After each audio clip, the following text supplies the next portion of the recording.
यानंतर थेट जाऊयात पुण्यामध्ये भाजपची तिरंगा रॅली सुरू आहे। मोठ्या संख्येने भाजपचे कार्यकर्ते पदाधिकारी या तिरंगा रॅलीमध्ये सहभागी झालेले आहेत।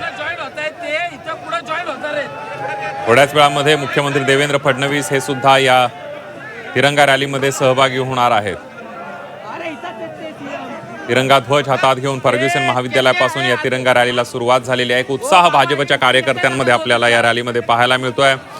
राज्यभरातल्या प्रत्येक जिल्ह्यामध्ये भाजपकडून ही तिरंगा रॅली काढली जाणार आहे। देशप्रेम आणि तिरंग्याविषयी आदर व्यक्त करण्यासाठी भाजपकडून ही तिरंगा रॅली काढण्यात येते।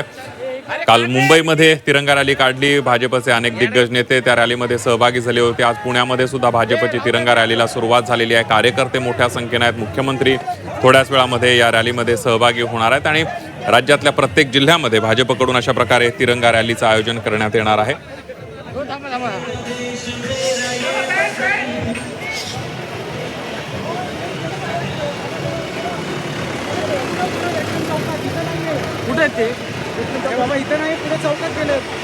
चंद्रकांत पाटील सुद्धा आपल्याला तिरंगा रॅलीमध्ये सहभागी झाल्याचं आपल्याला पाहायला मिळतंय।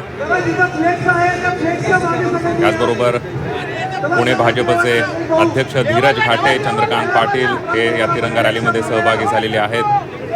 काही उत्साही कार्यकर्ते पुढे आणि नेते मागे अशी काहीची सिच्युएशन होती। मात्र आता सूचना दिल्या जात आहेत कार्यकर्त्यांना उत्साहामध्ये पुढे येऊ नका, शिस्त पाळा, अशा प्रकारच्या सूचना सुद्धा दिल्या जात आहेत। थोड्यात मुख्यमंत्री देवेंद्र फडणवीस सुद्धा थोड्याच वेळामध्ये सहभागी होतील।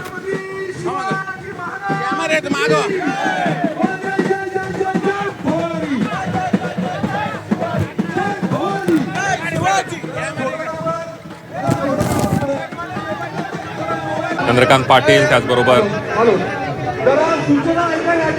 पुणे भाजपचे अध्यक्ष धीरज घाटे हे सुद्धा यामध्ये सहभागी झालेले आहेत। थोड्याच वेळामध्ये मुख्यमंत्री सुद्धा सहभागी होणार आहेत।